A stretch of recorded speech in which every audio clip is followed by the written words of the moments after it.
ಮನೆಯಲ್ಲಿ ನೂರಾರು ಜನ ಸದಸ್ಯರಿರುವಂಥ ದಾಖಲೆಗಳು ಸಾಕಷ್ಟು ಸಿಕ್ಕಿದಾವೆ. ಅದ್ರ ಬಗ್ಗೆ ಯಾಕೆ ಮಾತಾಡ್ತಾ ಇಲ್ಲ? ಅದಂದ ತಕ್ಷಣ ಇಲ್ಲ ಮನೆಗಳಿಲ್ಲಂಥ ಎಷ್ಟೋ ಜನ ಇದ್ದಾರೆ, ಅವ್ರನ್ನ ಇದ್ದ ಮನೆಗಳು ಸೇರಿಸಿದ್ವಿ ಅನ್ನೋಂಥ ವಾದ ಮಾಡ್ತಾರೆ ನಮ್ಮ ಕಮಿಷನರ್ ಅವರು. ಈ ವಾದ ವಿವಾದ ಅಲ್ಲ, ಸತ್ಯ ಬೇಕಾಗಿದೆ. ಯಾರಪ್ಪ ಇವ್ರು ಮಾಡಿದವರು, ಇಲ್ಲವ್ರು ಇರೋ ಮತದಾರ ಅಲ್ವಾ ಅನ್ನುವಂಥದ್ದು.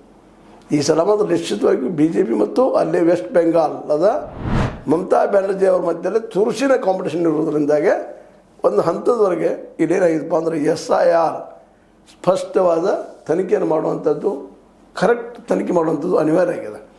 ಅದಕ್ಕಾಗಿ ಇನ್ನು ಬಹಳ ಮಹತ್ವದ ಕೆಲಸ ನ್ಯಾಯಾಧೀಶರು, ಮುಖ್ಯ ನ್ಯಾಯಾಧೀಶರದ್ರಲ್ಲೇ ನಿರ್ಲಿಪ್ತವಾಗಿ ಪ್ರಾಮಾಣಿಕವಾಗಿ ಯಾರ್ಯಾರು ಎಕ್ಸಸ್ ಆಗಿ ಬಂದಿದ್ದಾರೆ, ಹೆಚ್ಚಾಗಿ ಬಂದಿದ್ದಾರೆ ಅಥವಾ ಒಳ ನುಸುಳು ಬಂದಿದ್ದಾರೆ, ಅವರೆಲ್ಲರೂ ತಡಿಬಹುದಾ ಅನ್ನುವಂಥ ಒಂದು ದೊಡ್ಡ ಪ್ರಶ್ನೆ.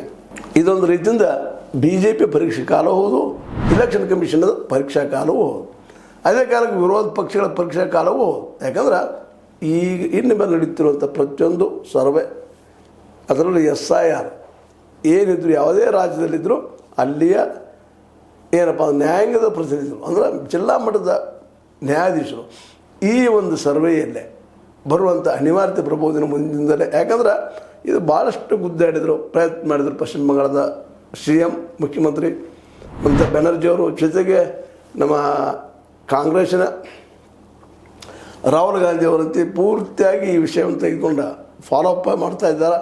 ಹೀಗಾಗಿ SIR ಹೇಳುತ್ತಿರುವಂತಹ ಇಲ್ಲಿವರೆಗೆ ಕೊಟ್ಟಂತಹ ವರದಿಗಳು ತಪ್ಪದವ. ಈಗಾಗಲೇ 1 ಕೋಟಿ, 1.25 ಕೋಟಿ, 70 ಲಕ್ಷ, 60 ಲಕ್ಷ, 80 ಲಕ್ಷ ಹಿಂಗೆ ಹೇಳ್ತಾ ಇದ್ದಾರೆ. ಒಂದು ಕಡೆ ಬೋಗಸ್ ಇದ್ದಾರೆ ಇವರೆಲ್ಲ ಇಲ್ಲ ಅಂಥೇಳಿ. ಅದಕ್ಕೆ ಇವತ್ತು ಉತ್ತರ ಹುಡುಕುವಂಥ ಕಾಲ ಇವತ್ತು ಬಂದದ.